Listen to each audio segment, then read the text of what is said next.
ඒකේ අන්තිමට දීලා තිබ්බනේ මෙන්න මේ ගණන් දෙක. ඒතර මේ ගණන් දෙකේ මොකක්ද අපි කරන්නේ කිව්ව මධ්‍යන්නේ නේ. ඒ මධ්‍යන්නේ උපකල්පිත මධ්‍යන්නේ පාවිච්චි කරලා හොයන්න තියෙන්නේ. ඒතර මෙයාගේ අපි උපකල්පිත පළවෙනි ගාන ගමු. මම පළවෙනි ගානේ අපිට දීලා තියෙන්නේ පන්තිපාන්තරයයි සංඛ්‍යාතයයි විතරයි.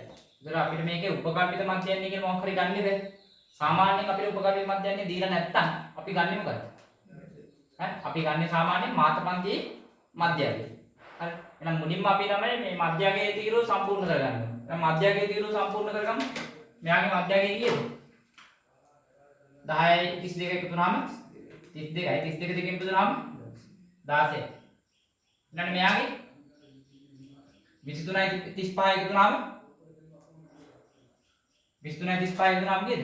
58යි නේ. 58 දෙකෙන් බෙදුනහම 29යි. එහෙනම් මෙයාගේ පරතරයේ 13න් 13 නේ යන්නේ. දැන් 13 එකව කරන්න 29න් 13 කීයද? 42 42ට 13 55යි 55ට 13 68යි 68ට 13 81යි 81ට 13 94යි. දැන් මෙයාගේ අපිට මෙයාගේ උපකල්පිත මධ්‍යන්නේ තීරණය කරන්න වෙනවා. උපකල්පිත මධ්‍යන්නේ මොකද්ද? අපි උපකල්පිත මධ්‍යන්නේ A කියලා ගත්තා. අපි උපකල්පිත මධ්‍යන්නේ A කියලා ගත්තොත් A කියලා ගන්නේ මොකද්ද? මාතපන්තියේ මධ්‍යයගේ. මාතපන්තියේ මධ්‍යය කියන්නේ මෙයාගේ මාතපන්තිය කියන්නේ 21නේ.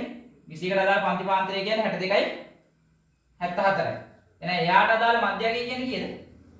68යි. එහෙනම් මගේ උපකල්පිත මධ්‍යන්නේ වෙන්නේ 68. මම ඒ තීරුව හයිලයිට් කරගන්නම්. දැන් අපගමන තීරුව සම්පූර්ණ කරගමු.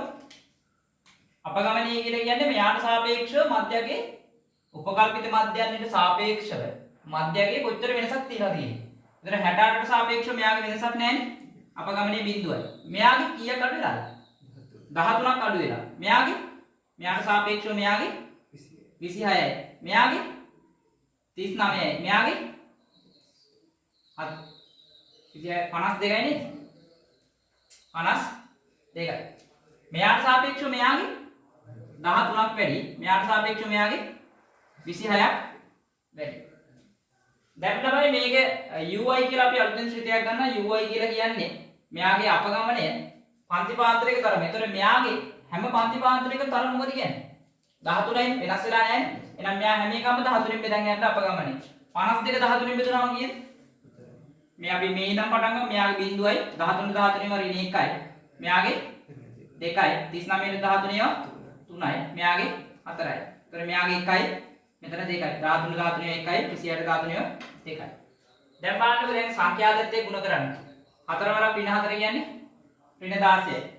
14 වාරයක් ඍණ 3 කියලා කියන්නේ 52යි නේ 42යි. ඍණ 42යි. 15 වාරයක් ඍණ 2 කියන්නේ ඍණ 30යි. 16 වාරයක් ඍණ 1 කියන්නේ ඍණ 16යි.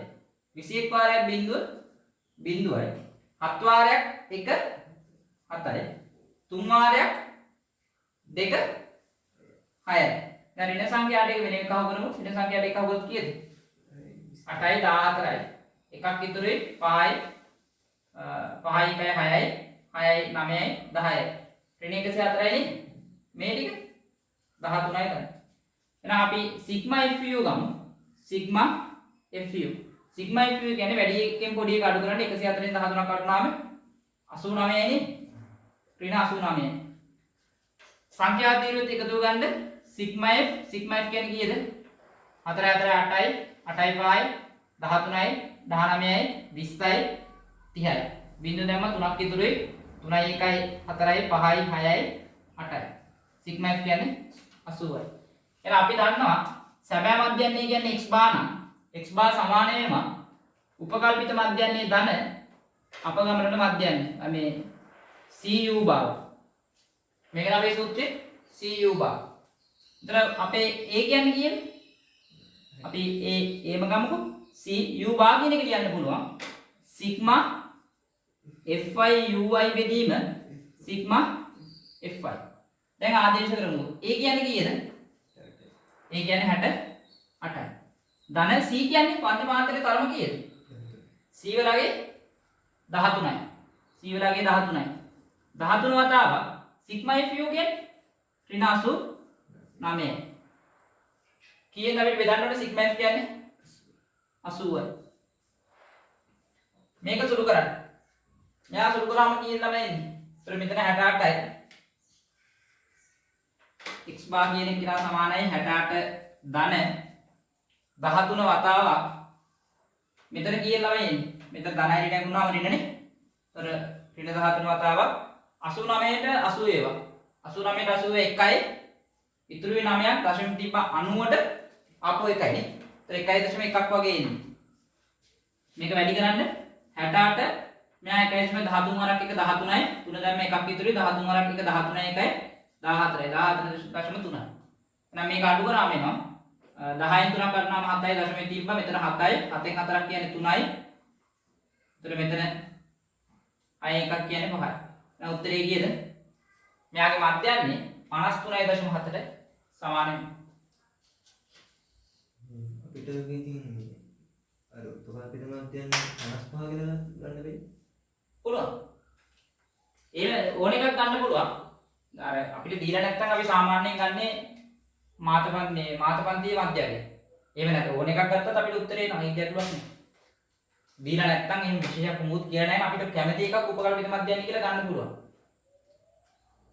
හරිද? ඒක මේ ඔයා මේක 55 ගත්තත් අවුලක් නැහැ. ඕනනම් ඔයාට මේ 42 වගේ ගන්නත් පුළුවන්. කොහොම වුණත් අවසාන උත්තරේ එකයි. හරි?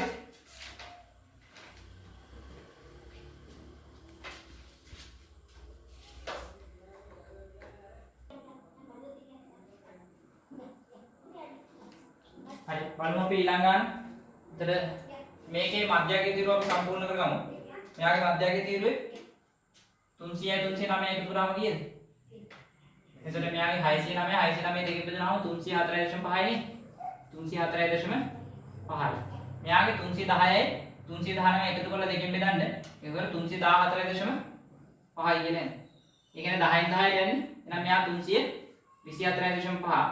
ඊළඟ කියලා 334.5. ඊළඟ කෙනා 344.5. ඊළඟට 354.5. ඊළඟට 364.5. ඊළඟට 374.5. හැබැයි අපිට මේක රටාවක ලියන්න පුළුවන් ඉන්නේ මෙයාගේ පන්ති පාන්තරවල තරම සමාන නම් විතරයි. නැත්නම් අපිට මෙහෙම ලියන්න බෑ. දැන් බලන්නකෝ අපිට මෙයාගේ උපකල්පිත මාධ්‍යන්නේ තීරණය කරන්න ඕනේ. අපි මෙයාගේ උපකල්පිත මාධ්‍යන්නේ කවුරු කියලා තීරණය කරන්නේ? ඒ අපි ගමු ඔයගලන්ට කැමති එක ගත්තේ අපි ගමු මාතපන්තියේ මධ්‍යය. මාතපන්තිය කියන්නේ සංඛ්‍යාවේ උපරිම වෙන්නේ 50. ඒතර මාතපන්තියට අදාළව ගත්තොත් මේ මාතපන්තිය කියන්නේ 340යි 349යි. ඒතර මෙයාගේ මධ්‍යය කියන්නේ මෙන්න මෙයානේ. ඒතර මෙන්න මේක 344.5 තමයි උපකල්පිත මධ්‍යයන්නේ වෙන්නේ. අපි ගන්න උපකල්පිත මධ්‍යයන්නේ 344.5. දැන් අපි අපගමන තීරුව සම්පූර්ණ කරමු. මෙයාට සාපේක්ෂව මෙයාගේ අපගමනයක් නැහැ 0යි. මෙයාට සාපේක්ෂව මෙයාගේ අපගමනේ 10ක් අඩු වෙලා. මෙයාට සාපේක්ෂව මෙයාගේ 20ක් අඩු වෙලා. මෙයා 30ක් අඩු වෙලා. මෙයා 40ක් අඩු වෙලා. මෙයාට සාපේක්ෂව මෙයා 10ක් වැඩි. මෙයා 20ක් වැඩි. මෙයා 30ක් වැඩි. ඊළඟට මෙයාගේ පන්ති පාන්තරයක තරමින් බෙදන්න ඕන. තරම 10යි. ඒතර 10 මෙයා බිඳුවයි. 10 10න් බෙදුනහම ඍණ 1යි, ඍණ 2, ඍණ 3, ඍණ 4. මෙයාගේ 1යි, 2යි, 3යි. සංඛ්‍යාතයත් එක්ක වැඩි කරලා ගන්න 11 වරක් ඍණ 4 කියන්නේ ඍණ 44යි. ඊළඟට 20 වාරක් ඍණ 3 කියන්නේ ඍණ 60යි. ඊළඟට 28 ඒවා ඍණ 2ක් කියන්නේ ඍණ 56යි. ඊළඟට 40 ඒවා ඍණ 1ක් කියන්නේ ඍණ 40යි. මෙයා බිඳුවයි. මෙයාගේ 27 ඒවා එකක් කියන්නේ 27යි. 18 ඒවා දෙකක් කියන්නේ 36යි. 6 ඒවා තුනක් කියන්නේ 18යි. දැන් මෙයාගේ ඍණ සංඛ්‍යා ටික වෙනම ගන්න. ඍණ සංඛ්‍යා ටික වෙනම ගත්තොත් එකතුව කීයක් වෙනවද?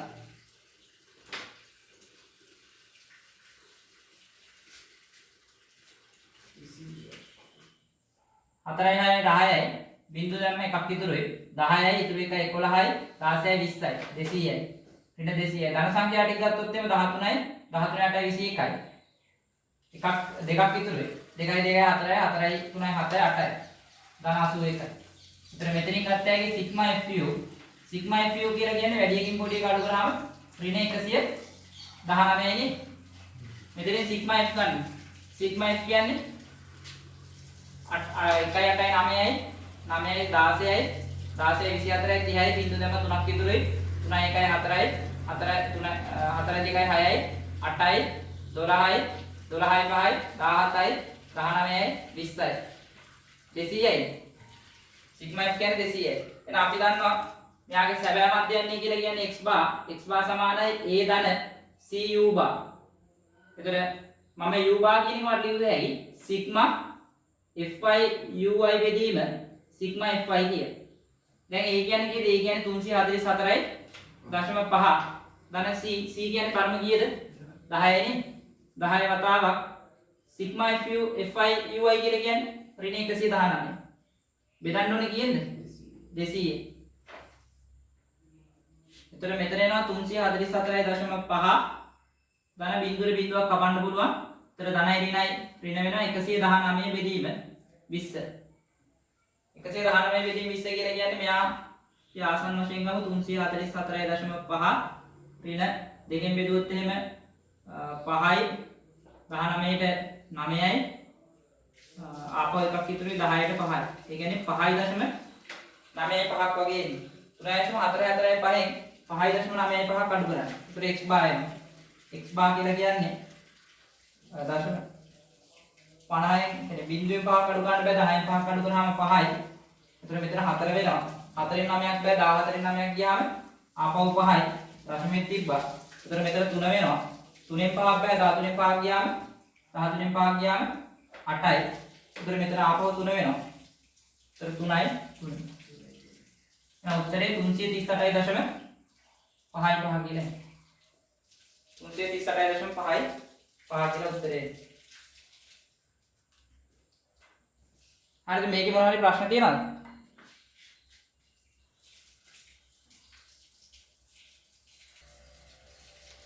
හරි අපිට ඊළඟ කතා කරන්න තියෙන්නේ ඊළඟ මේ කතා කරේ සමාන්තර මධ්‍යයන් ගැන. ඒතර අපිට සමාන්තර මධ්‍යයන් ගන්න නම් වැඩිපුර කරුණු හම්බුනේ නැහැ. ඒකම අපි ඕලෙල් කාලේ ඉගෙනගත්ත දේවල්මයි තියෙන්නේ. ඒක වැඩිපුර හම්බුනේ මෙන්න මේ UI කියන කතාව විතරයි. හරි මේකත් එච්චර අමාරු දෙයක් නෙමෙයි. ඉතින් මෙතනින් එහාට තියෙන කියන්නේ බාහිත මධ්‍යයන් කියන එක ගත්තොත් අපි ඕලෙල් කාලේ කතා කරලා නැහැ. අලුත් එකක්. හරි. ඒතර මේ බාහිත මධ්‍යයන් කියන්නේ මොකක්ද කියන එක මුලින්ම අපි ඔලුවට දා ගන්න ඕනේ. මොකක්ද බාහිත මධ්‍යයන් කියලා කියන්නේ? නමෙම තියෙනවා ඒකට අදාළ වචන. බාහිත. ඒතර බාහිත මධ්‍යයන් කියලා කියන්නේ සාමාන්‍ය සමාන්තර මධ්‍යයන්නේ ගත්තොත් එimhe හැම තත්ත්වයක්ම එක හා සමාන විදිහට තමයි බලපාන විදිහට තමයි ගත්තේ. උදාහරණයක් විදිහට ගත්තොත් එimhe දැන් අපි පේපර් එකක් අපේ සංයුක්ත ගණිතයේ විෂයන් තුනක් තියෙනවානේ. ඒතර විෂයන් තුනේ සාමාන්‍ය ලක්ෂණ ඉදිරිපත් කරනකොට අපිට ක්‍රම දෙකකට කියන්න පුළුවන්. එකක් තමයි හැම විෂයකම බර එක හා සමානයි කියලා. හැම විෂයක්ම එක හා සමානයි කියලා ගන්නවා. එක හා සමානයි කියලා කියන්නේ අපි ඒ ටර්ම් එකට අදාළව ලබාගත් ලකුණු විෂයන් තුනට අදාළ ලකුණු ටික අරගෙන එකතු කරලා තුනෙන් බෙදුවා නම් අපි දෙන්නේ සමාන්තර මධ්‍යයන්. එතකොට අපි සලකලා තියෙන්නේ මේ විෂයන් තුනේම එක හා සමාන බරක් තියෙනවා කියලා තමයි. හැබැයි ඇත්ත කතාව ඔක නෙවෙයි. Z කෝ එක හැදෙනකොට මොකද වෙන්නේ? Z කෝ එක හැදෙනකොට සමහරට කෙමිස්ට්‍රි වල මේට බර වැඩි වෙනවා. සමහර අවුරුද්දට ෆිසික්ස් වලට බර වැඩි. සමහර අවුරුද්ද මැත්ස් වලට බර වැඩි. ඒ කියන්නේ ළමයි ඒ වල උත්තර ලියලා තියෙන ප්‍රමාණයත් එක්ක ඒ බර කින්දේ තීරණය වෙනවා. ඒතර සාමාන්‍යයෙන් අපිට සමහර தত্ত্ব සලකනකොට ඒ වගේ බර ඒ කියන්නේ අන්තිමේකට කියන්නේ දැන් Z කෝ එක වගේ විෂයන් වල Z කෝ එකට වගේ අපිට හැම එකකටම එකම විදිහට බලපානවා කියලා කියන්න බෑ. හරි. ඒ වගේ අවස්ථාවල මධ්‍යයන්නේ කියන්නේ මධ්‍යයන්නේ සඳහා ඉදිරිපත් කරන ක්‍රමයක් බරිත මධ්‍යයන්නේ කියනවා. පැහැදිලිද? කියන්නේ මේම බරිත මධ්‍යයන්නේ. බරිත මධ්‍යයන්නේ.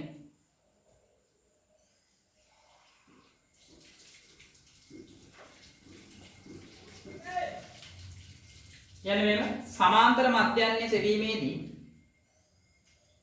සමාන්තර මධ්‍යයන්නේ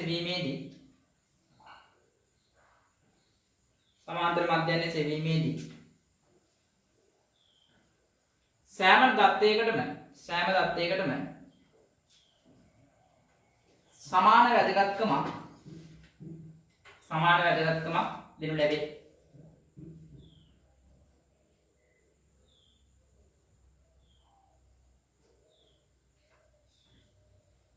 නමුත් සමහර අවස්ථාවලදී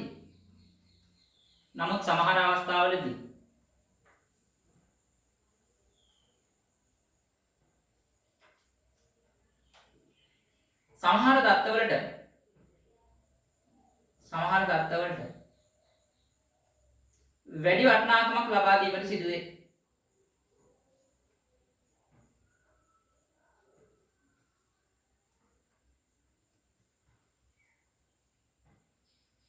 වැඩි වටිනාකමක් ලබා දීමට සිදු වේ. එවැනි අවස්ථාවලදී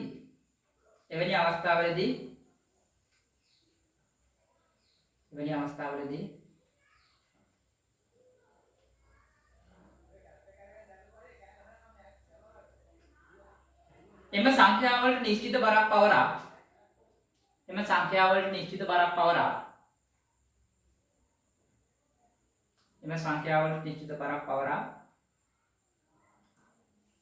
බරිත මධ්‍යයන්හි ගණනය කරගනු ලැබේ.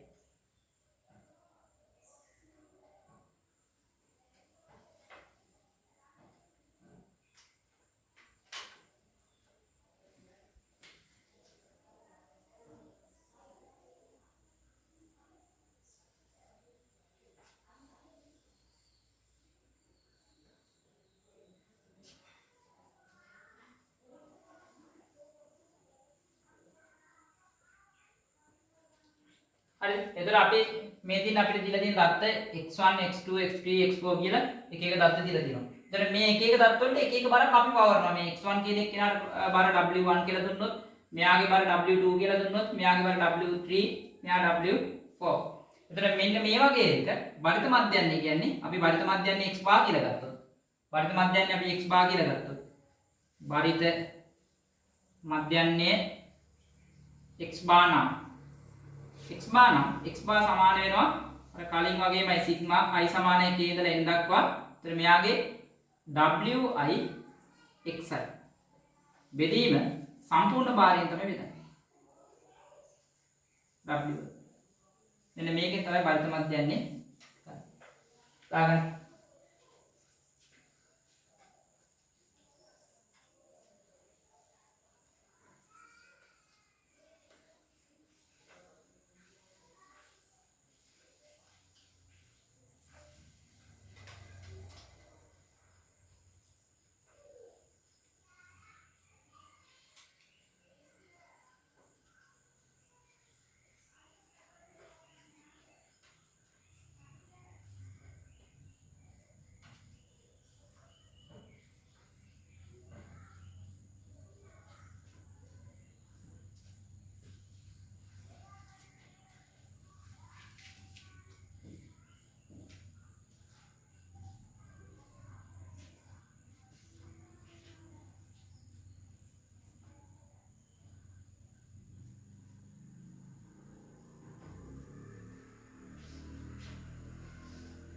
යන්න මේ විලාට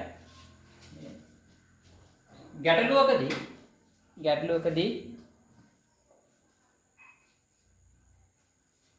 අදාළ බර තීරණය කළ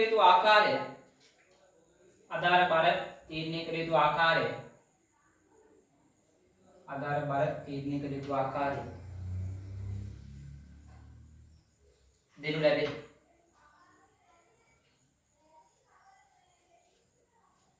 ඒ කියන්නේ අපිට ප්‍රශ්නයකදී මේ එක එක දත්තයට කොච්චර වැදගත්කමක් හිමි වෙනවද කියන එක දෙනවා. ඒක තීරණය කරන මොකක් හරි දත්තයක් දෙනවා අපිට. උදාහරණයකට අපි දැන් විෂයන් මේ උසස් පෙළ සංයුක්ත ගණිතයේ විෂයන් තුන ගත්තාම අපිට කියන සංයුක්ත ගණිතයේ අනිත් විෂයන් වගේ දෙගුණයක් වැදගත් කියලා. ඒතර අනිත් විෂයන් දෙකේ බාර අපි W කියලා ගත්තොත් එහෙම මේ රසායන විද්‍යාව W, භෞතික විද්‍යාව W, හැබැයි සංයුක්ත ගණිතය කියන එක විතර දෙකයි W. පැහැදිලි නේ? උදාහරණයක් දාගමුකෝ මෙන්න.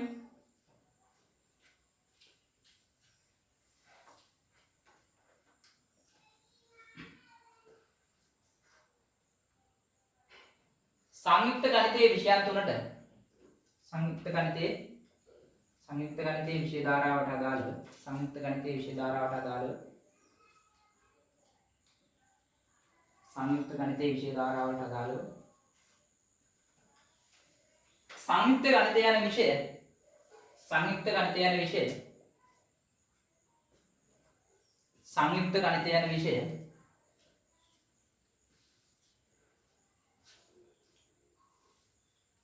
සෙසු විෂයන් දෙකට වඩා දෙගුණයක් වැදගත් යයි සලකා දෙගුණයක් වැදගත් යයි සලකනු ලැබේ. දෙගුණයක් වැදගත් යයි සලකනු ලැබේ.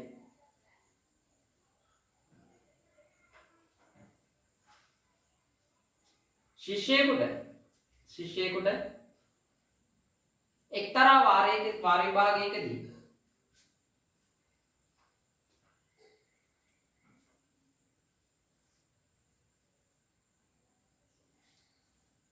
පිළිවෙලින් භෞතික විද්‍යාව, රසායන විද්‍යාව හා සංයුක්ත ගණිතය. භෞතික විද්‍යාව, රසායන විද්‍යාව සහ සංයුක්ත ගණිතය. සංයුක්ත ගණිතය.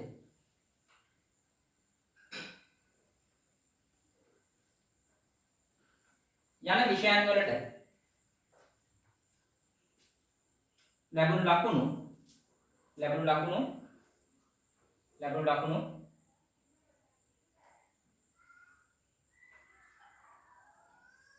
80 70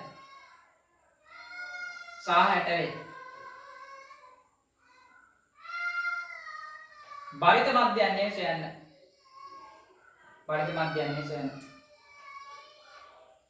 බරිත මධ්‍යයන්ය සොයන්න.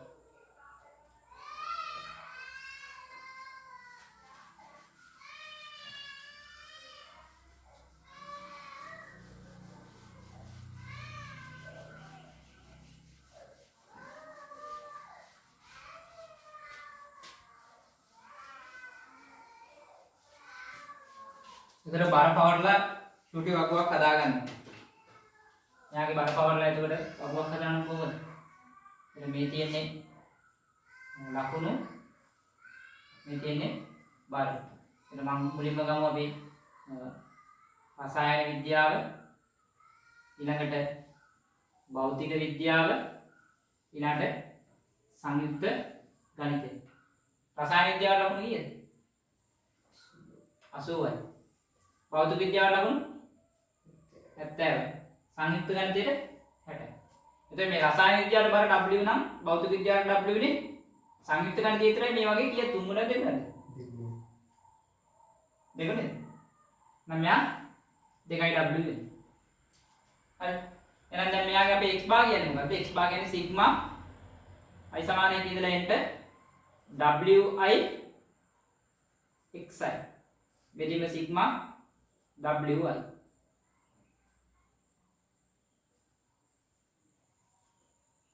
එහෙනම් මෙන්න x භාගය කියලා යනවා. wi xi කියලා කියන්නේ 80 වැඩි කිරීම w කියන්නේ 80යි w. ධන 70යි w. ධන 60 වතාවක් 2යි w. බෙදීම w ධන w ධන 2යි w. මේක කියන 80යි 80යි 70යි කියන්නේ 150යි 150යි 120යි කියලා කියන්නේ 270යි w. මෙතන තියෙනවා 4යි w කැපෙනවා. එහෙනම් මෙතනින් එනවා 4ට 4 ඒවා 1යි 24ට 4 ඒවා 6යි 24යි ඉතුරුයි 3ක් 30ට 7යි ඉතුරුයි 2ක් 20ට 5ක්. එහෙනම් කීයද? 67.5. 67.5.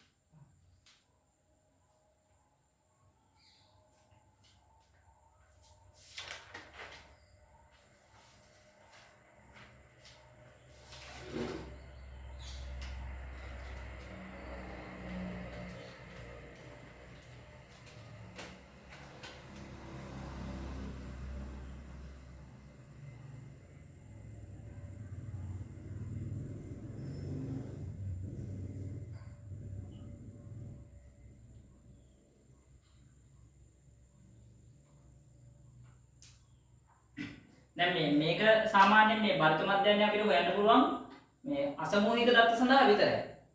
එයි අපි සංඛ්‍යාත එකයි කියලා දැන් ලකුණු 25 ගානේ ගත්ත 9 5 දෙනෙක් ඉන්නවා කියලා එහෙම මේ කිරීමක් කරන්න බෑ. ඒක බර වෙනස් වෙනවනේ විෂයෙන්. හරි. පැහැදිලි කියන කතාව. ඊට මේක ගොඩාක් ගැළපෙන්නේ මේ විදිහට. හැබැයි අපිට ඕන නම් මේ දැන් මේ අසමූහිත දත්ත සඳහා මේ බරිත මධ්‍යයන්ය හොයන්න පුළුවන්. හැබැයි ඒක නම් රසායන විද්‍යාව විතරයි එතන තියෙන්නේ. පැහැදිලි? දැන් පන්තියේ ඉන්න මුළු පන්ති ළමයි 40 දෙනෙක් ඉන්නවා. 40 දෙනාගේම අපිට බරිත මධ්‍යයන්යක් හොයන්න කිව්වොත් එහෙම විතර මට කරන්න වෙන්නේ හැම කෙනාගේම මේ රසායන විද්‍යාව ලකුණු ටික අරගෙන ඒ ටික අහු කරලා එයාට අදාළ බරින් වැඩි කරලා නම් හරිනේ. ඊට භෞතික විද්‍යාව අරගෙන ඒ විෂයන් ටික අහු කරලා එයාට අදාළ බරින් වැඩි කරලා නම් හරිනේ. රසායන විද්‍යාවත් ඒ විෂයන් ටික අහු කරලා ඒ බරින් වැඩි කරලා දැන් සම්පූර්ණ බරින් බෙදන්න ඕනේ. පැහැදිලි? එහෙම හොයන්න පුළුවන් මධ්‍යයන්නේ. හැබැයි එහෙම නැතුව අර අනිත්‍ය වල නම් මේ පන්තිපාන්තර දිනකොට නම් අපිට වැරද්ද. හරි. ඔව්. පැහැදිලි. ඒතර අපි දන්නේ නැහැ ලකුණු කීයේ කීයේ තියෙනවා කියලා. ඉතින් මේ ක්‍රමයේ ගොඩාක් අපිට වැදගත් වෙන්නේ මේ වගේ තනි يعني අසමෝහික දත්ත සඳහා විතරයි. ඊළඟ යන්නේ අපි ඊළඟ එක දැන් කාරණා දෙකක් කතා කළා. සමාන්තර මධ්‍යයන්නේ, බලිත මධ්‍යයන්නේ, තුන්වෙනියට මධ්‍යස්ථේ. කේන්ද්‍රික ප්‍රවණතා පිළිබඳ මිනුන්නේ මේ කතා කරන්නේ. ඒතර අපේ තුන්වෙනි එක තමයි මධ්‍යස්ථේ.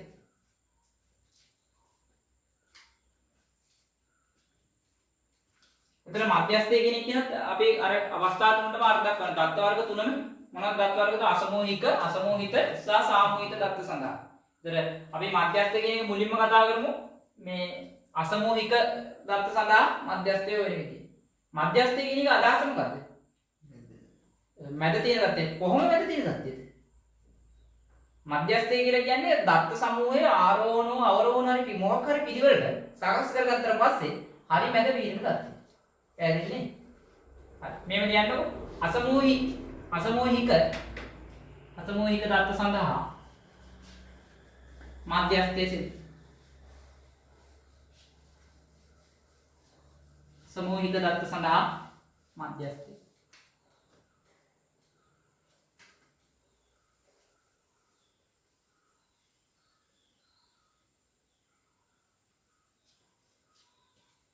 ලියන්න මෙහෙම. දත්ත සමූහය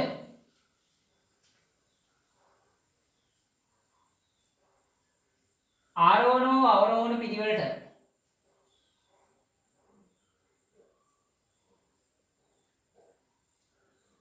සකස් කරන්න.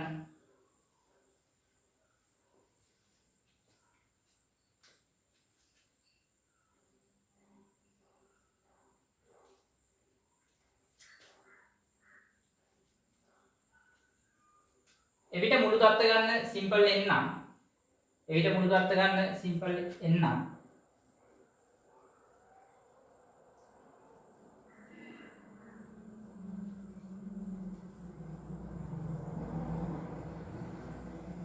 මධ්‍යස්ථය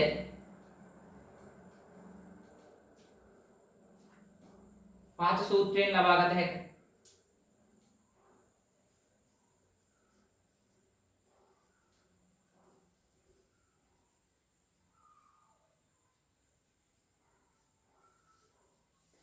ගන්න.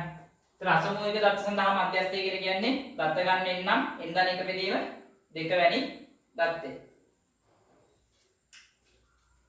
අපි මධ්‍යස්ථයට මේ සංකේතයක් දෙනවා me කියලා.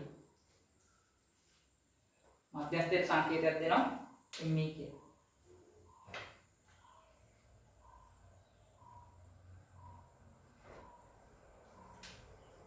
මේකෙන් තමයි අපි පොඩි කාලේ මේ සේරම පොඩි කාලේ ඉගෙන ගත්ත ඒවා. අවස්ථා දෙකක් සැලකුවා මතකද? කියන්නේ සිම්පල් n ඔත්ත සංඛ්‍යාවක් වුණාමයි සිම්පල් n ඉරට්ට සංඛ්‍යාවක් වුණාම මොකද කරන්නේ කියන්නේ.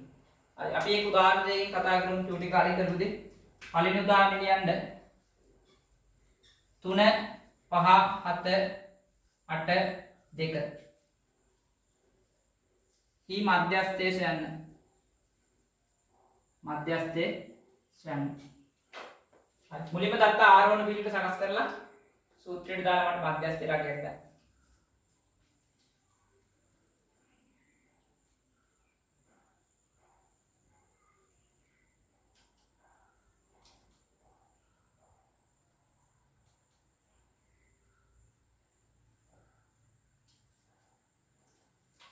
ඥානකට ආරෝහණ පිළිවෙලට අඩුවකින් ඉඳන් පොඩි එකට සකස් කරගත්තොත් 2 + 3 + 5 7 8 තියෙනවා. ඒතර මෙයාගේ මධ්‍යස්ථය කියන්නේ m n කියලා කියන්නේ 5යි. අපි n ධන සූත්‍රයේදීම n ධන 1 බෙදීම 2 වැනියා. n කියන්නේ 5යි 5 ධන 1 බෙදීම 2. ඒ කියන්නේ 6 බෙදීම 2යි. ඒ කියන්නේ 3 වැනියා. 3 වැනියා කියන ගණන් කරන්න 1යි 2යි 3යි. 3 වැනියා කියන්නේ කීයද? මෙයාගේ මධ්‍යස්ථය කියන්නේ 5යි. මධ්‍යස්ථය කියන්නේ 5යි.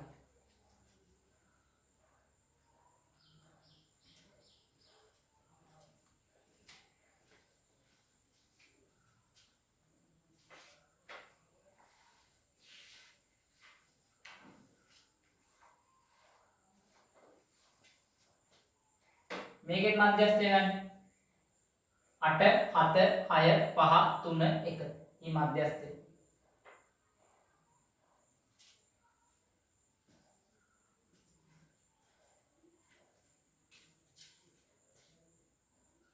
මොනවා කරන්නද දත්ත ආරෝහණ හෝ අවරෝහණ පිළිවෙලට සකස් කරලා කියන්නේ.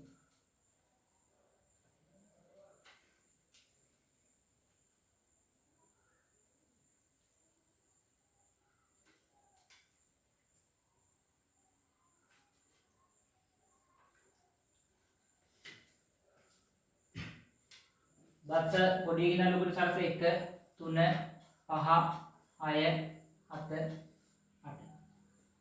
ඒතර දත්ත ගාන 6ක් තියෙනවා. මේ මධ්‍යස්ථයේ සූත්‍රය කියලා කියන්නේ එන්නන 1 බෙදීම 2 වැනියා. ඒතර මෙතන 6යි 6 ගාන 1 බෙදීම 2යි. ඒ කියන්නේ 7 බෙදීම 2යි. මෙතන 3.5 වැනියා කියන්නේ. දැන් ළමයි මෙතන ප්‍රශ්නයක් තියෙනවා. දැන් 3.5 වෙනි අපි ගණන් කරන්නේ කොහොමද? 1යි 2යි 3යි 3.5 වෙනි එකේ 3යි 4යි මැද්දේ ඉන්නේ. දැන් මේ වගේ එකකදී අපි පොඩි කාලෙන් කරේ ළමයි තුන්වෙනි தත්ත්වය හතරවෙනි தත්ත්වය එකතු කරලා දෙකෙන් බෙදපු එක. හැබැයි දැන් අපි මෙතනදී ඊට වඩා සාධාරණ වෙච්ච ක්‍රමයක් මේ කියනවා. මේකේ ළමයි තුන්වෙනි தත්ත්වය කීයද? තුන්වෙනි தත්ත්වය කියන්නේ 5යිනේ. 1 2 3 තුන්වෙනි தත්ත්වය 5යිනේ. 5ට එකතු කරන්න. තව කියලා දශම 5ක් යන්න ඕනේ. දශම 5යි කියලා කියන්නේ භාගයයි. භාගයේ වතාවක් මේ දෙක අතර පරතරය ගන්න. තුන්වෙනි தත්ත්වය හතරවෙනි தත්ත්වය අතර පරතරය කියන්නේ 6 × 5යි. එකයිනේ. එහෙනම් මෙයා ලිව්වේ ඇයි 5 දාන්නේ භාගයයි. එකයි. ඒ කියන්නේ කීයද 5.5යි කියලා මධ්‍යස්ථය. 5.5යි කියලා මධ්‍යස්ථය. මේකෙන් අර මොකද අපේ ළමයි සමහරකට මධ්‍යස්ථයේ ඉස්සරහට හම්බෙන්න පුළුවන් 3.5 නැතුව 3.1 මේ 1යි 2 අපි චතුර්ථකයෙන් හොයනකොට 3 එහෙම හම්බෙනවා. ඒතර අපිට දත්ත දෙක එකතු කරලා දෙකෙන් බෙදනවා කියන එක සාධාරණ නැහැ. අපි හැමතිස්සෙම මේ අදාළ දශම සංඛ්‍යාව භාගයක් විදිහට තියලා අර දත්ත දෙක අතර පරතරයෙන් වැඩි කරනවා. හරි. ඊළඟට තුන්වෙනි එක මොකද්ද? සාමූහිත දත්ත මේ අසමූහිත මේක අසමූහිකනේ. ඊළඟට අසමූහිත දත්ත සඳහා මධ්‍යස්ථය. අසමූහිත දත්ත සඳහා මධ්‍යස්ථය.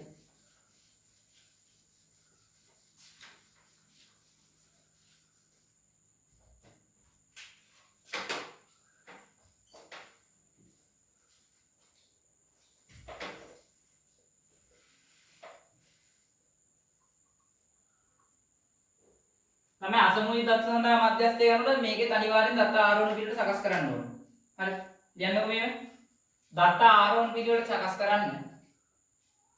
දත්ත ආරෝහණ පිළිවෙල සකස් කරන්න.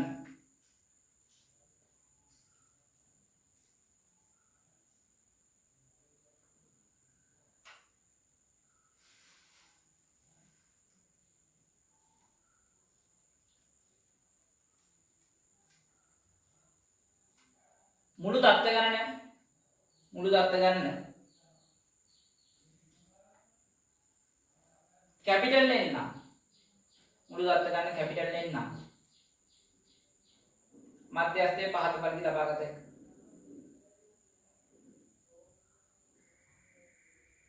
මුළු දත්ත ගණන කැපිටල් N නම් මධ්‍යස්ථයේ පහත පරිදි ලබාගත හැකියි. හරි දැන් මේකේ තියෙන ප්‍රශ්න තමයි නේද? දැන් මේකේ දත්ත ටික තියෙන්නේ කොහොමද? අර xi fy වගේ සම්මේ දත්ත තියෙනවා සංඛ්‍යාතයක් තියෙනවා. හරි. ඒතර අපිට මෙතෙන්දි මධ්‍යස්ථය හොයන්න ඕනේ. ඔයන්ට වැදගත් තියෙන්නේ සංඛ්‍යාතය. කොච්චර දත්ත ගණන් තියෙනවද කියන එක විතරයි. හොඳට කොච්චර දත්ත ගණන් තියෙනවද සංඛ්‍යාත තීරණය දෙක එකතු වෙන්න ඕනේ. ඒතර මට මෙයාගේ මුළු දත්ත ගණන මුළු දත්ත ගණනේ කැපිටල් N කියලා ගත්තනේ. මුළු දත්ත ගණන කැපිටල් N නම් කැපිටල් N නම් මට කැපිටල් N කියන එක කියන්න පුළුවන් නේද? සිග්මා i සමාන 1 ඉඳලා n දක්වා fy කියලා. ඒතර සංඛ්‍යාත තීරයේ සම්පූර්ණ එකතු වෙනවනේ. ඒකනේ මුළු දත්ත ටික කියලා කියන්නේ. මෙයාගේ ළමයි මධ්‍යස්ථය කියලා කියන්නේ me කියන්නේ අර සූත්‍රෙමයි. n ධන 1 බෙදීම 2 වැනි ය. පැහැදිලිද? දාගන්න.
හරිද මේ උදාහරණයක් බලන්න.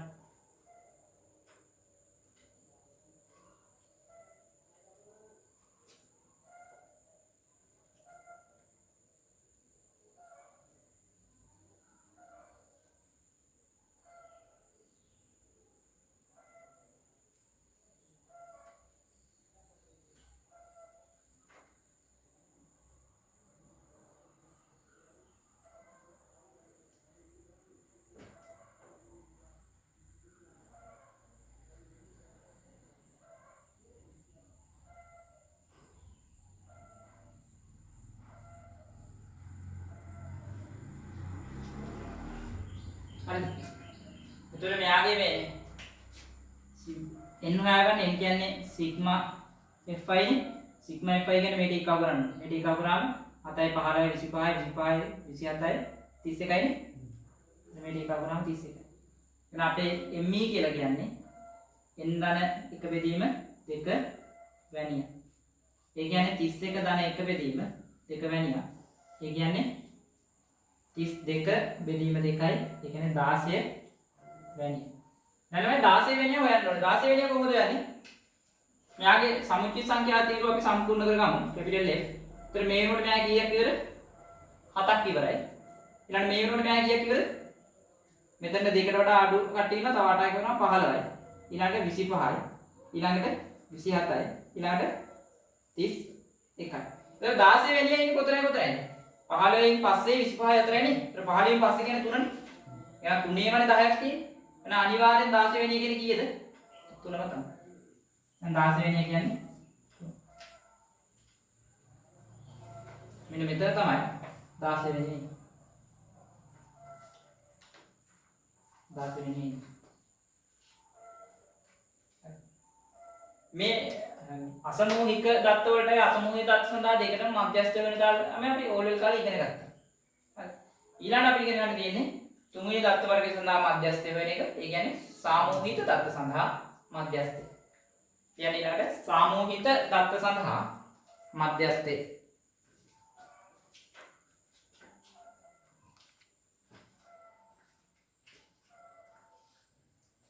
සාමූහික දත්ත සඳහා මධ්‍යස්ථය.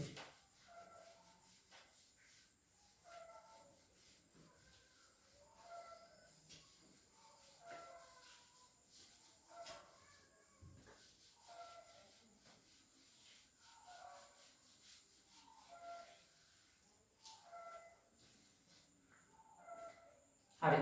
එතන මේ සාමූහික தත්ත්ව සඳහා මධ්‍යස්ථය කිව්වම අපි පොඩි කාලේ ඉගෙන ගත්තේ ළමයි මේ මධ්‍යස්ථය කියන එක ඉගෙන ගත්තේ නෑ. හැබැයි සාමූහික தත්ත්ව සඳහා මධ්‍යස්ථ පන්තිය කියලා එකක් ඉගෙන ගත්තා. පැහැදිලි? පොඩි කාලේ මධ්‍යස්ථ පන්තිය කියලා එකක් ඉගෙන ගත්තා. කියන්නකෝ මෙන්න. පහළ ශ්‍රේණිවලදී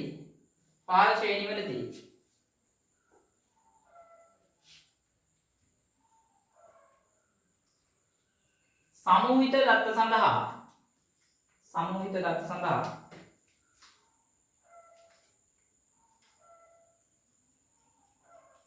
මධ්‍යස්ථ පන්තියක් අර්ථ දක්වනු ලැබීය.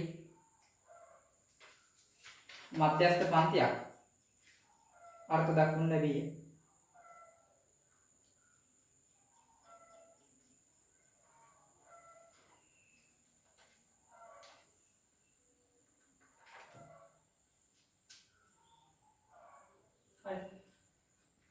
එතකොට නම් මෙයාගේ මේ මධ්‍යස්ථය කියලා කියන්නේ n බෙදීම 2යි. ඒ කියන්නේ මුළු දත්ත ගාන බෙදන්න ඕනේ 2කින්. n කියන්නේ මුළු දත්ත ගාන. ඒතර n බෙදීම 2 වෙල ඉන්නේ මධ්‍යස්ථයේ ඉන්නේ. ඒතර මධ්‍යස්ථ පන්තිය කියලා කියන්නේ මොකක් හරි අපේ පන්තිපාන්තරයෙන් දීලා තිබ්බාම සම්පූර්ණ දත්ත ගාන 100ක් කියලා හිතන්නකෝ. 100ක් නම් 100 දෙකකින් බෙදුවාම 50යි. ඒතර 50 වැනියා ඉන්න තැනට අදාළ පන්තිපාන්තරය. ඒක තමයි මධ්‍යස්ථ පන්තිය කියලා ඉදිරිපත් කරන්නේ. හැබැයි නමුත් අපි පොඩි කාලේදී මධ්‍යස්ථය කියලා ඉදිරිපත් කරේ නැහැ. අපි මධ්‍යස්ථ ගන්න දැන හිටියේ නැහැ. හැබැයි අපි දැන් ක්‍රමයක් ඉදිරිපත් කරනවා සාමූහික දත්ත සඳහා මධ්‍යස්ථයට ආගයක් ගන්න කොහොමද කියන එක. හරි. හැබැයි ඒක හොයන්නත් අපි මුලින්ම මධ්‍යස්ථ පන්තිය හොයාගෙන ඉන්න ඕනේ. පැහැදිලි? ලියන්නකෝ. මුළු දත්ත ගන්න කැපිටල් N නම් මුළු දත්ත ගන්න කැපිටල් N නම් මුළු දත්ත ගන්න කැපිටල් N නම් මුළු දත්ත ගන්න කැපිටල් N නම් මුළු දත්ත ගන්න කැපිටල් N නම්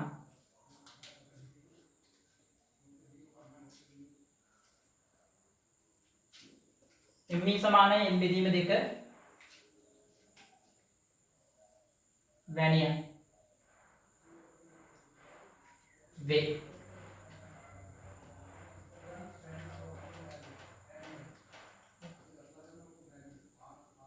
මේ වගේ මධ්‍යස්ථයේ අඩංගු පන්ති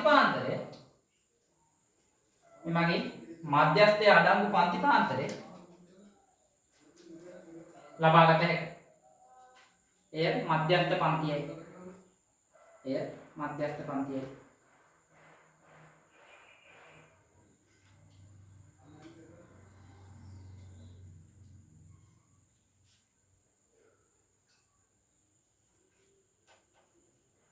යන මේ රටි වෙනවා. යන්නේ සාමූහික සංඛ්‍යා ව්‍යාප්තියක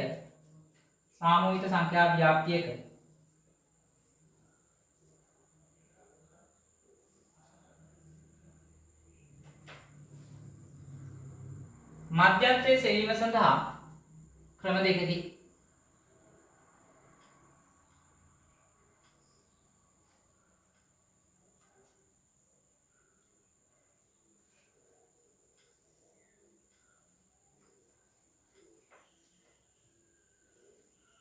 එක පස්තාරික ක්‍රමය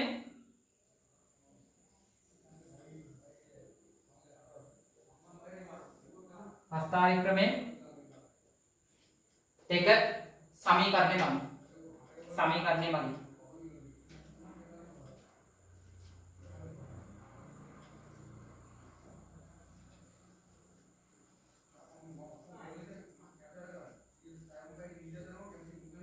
හරි 10 20 තියෙන්නේ 30 40 50.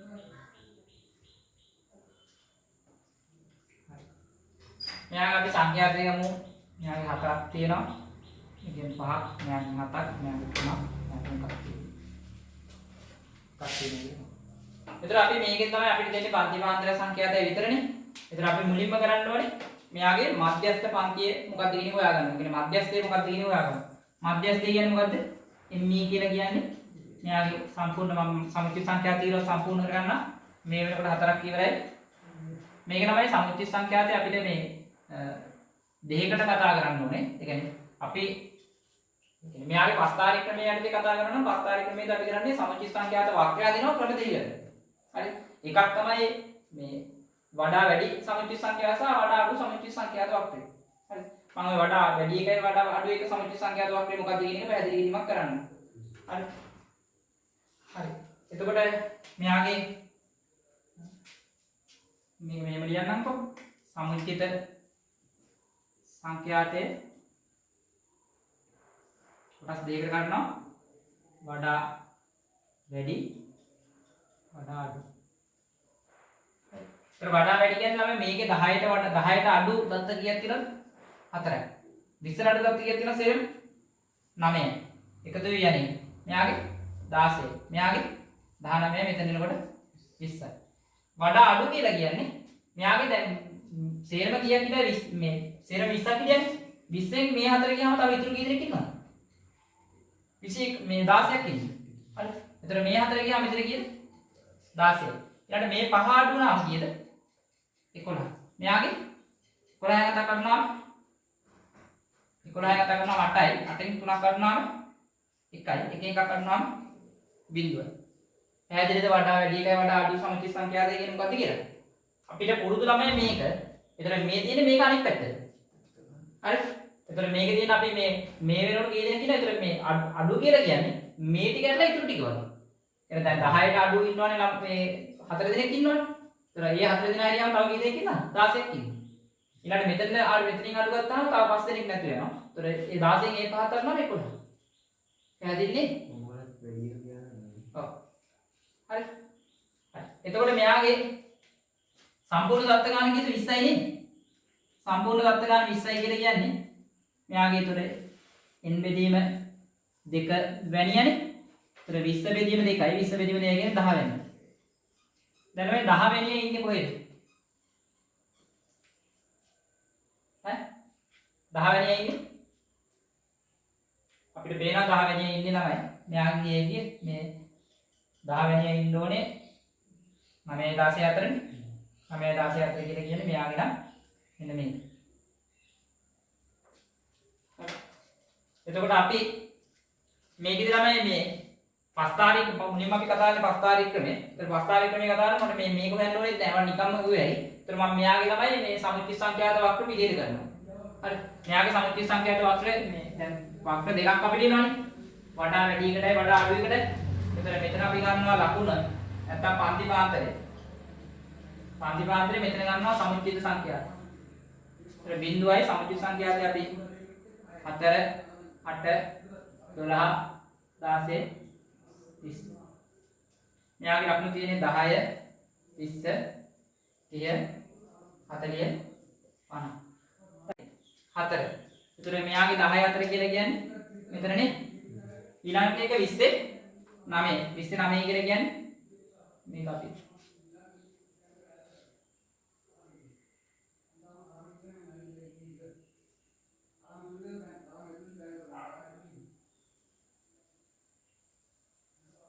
කොට්ටෝල් දිනන ප්‍රශ්න නැහැ. මට කොට්ටෝල් නැති හින්දා මම මෙහෙම හඳගන්න.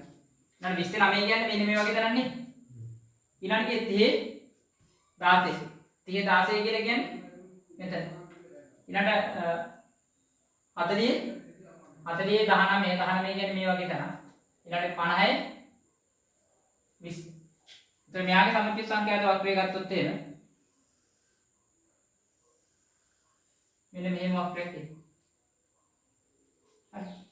ඊළඟ කියලා බලන්න ඊළඟ වඩා අඩු එක ගත්තොත් එහෙම මෙයාගේ 10 16 කියන්නේ මෙයාගේ මෙතනින් ඊළඟ 20 11 කියලා කියන්නේ මෙයාගේ මෙන්න මේ වගේ තැන ඊළඟ 30 38 කියන්නේ මෙයාගේ මේ වගේ තැන ඊළඟ 41 කියන්නේ මේ වගේ තැන 50 බිඳුව මේ වගේ තැන. ඒතර මෙයාගේ පස්තාරය යන්නේ කොහොමද මෙතන බිඳුවේදී 50 20 වෙන්න බෑනේ. බිඳුව 20 වෙනවා නම් මෙන්න මෙයාගේ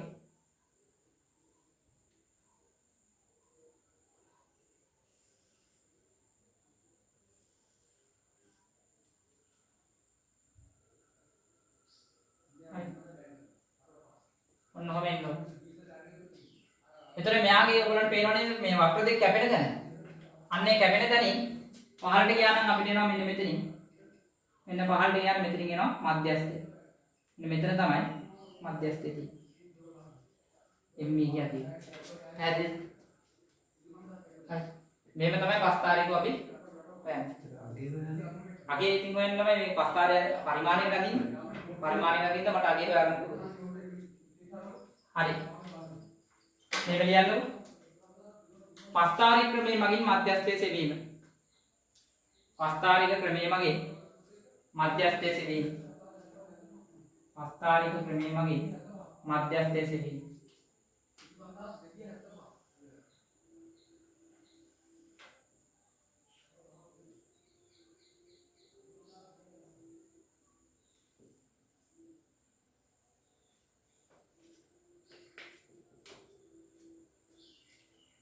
යන්න මෙහිදී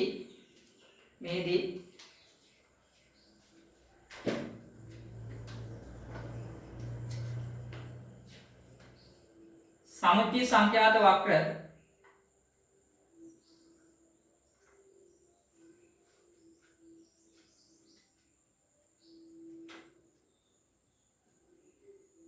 වඩා වැඩි අවස්ථාවට සහ වඩා අඩු අවස්ථාවට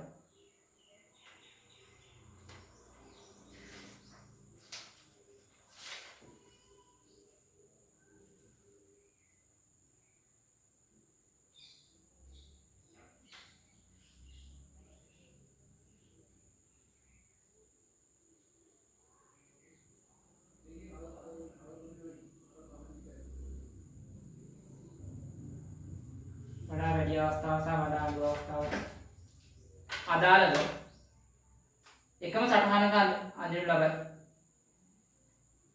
එකම සටහනක අඳිනු ලබයි. එකම සටහනක අඳිනු ලබයි.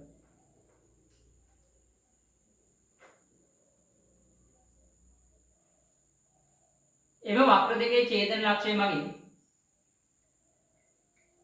මධ්‍යස්ථයේ සොයාගත හැකියි.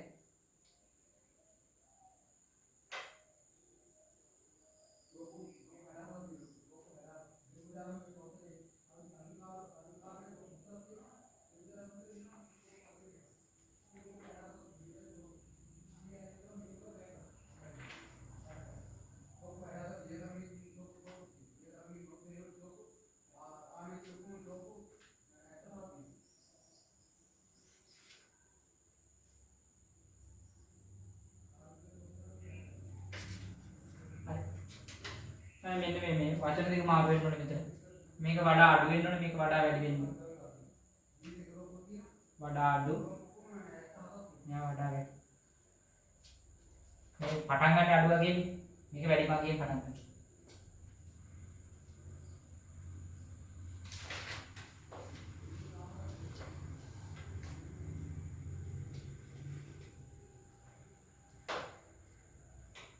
මේක නම් ප්‍රස්තාවික කරන්නේ මේක නොනිවත් කමක් නෑ.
හරි. අපිට ඊළඟට කතා කරන්න තියෙන්නේ මේ තියෙන ප්‍රස්තාරික ක්‍රමයනේ.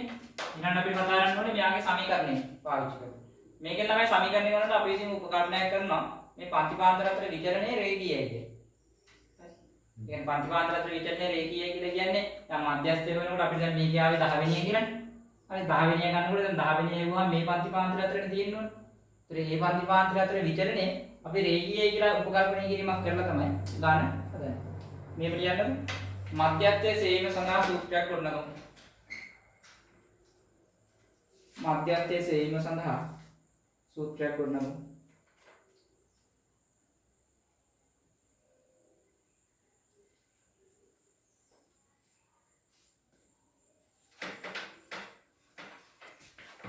මෙහිදී පන්තිපාන්තර තුල දත්තයන්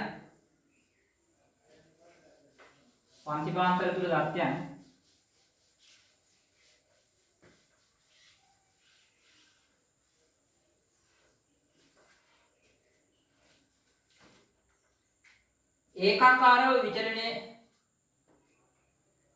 වන්නේ යයි ගනිමු. ඒකාකාරව විචලනය වන්නේ යයි ගනිමු. ඒකාකාර විචලනය වන්නේ යයි ගනිමු.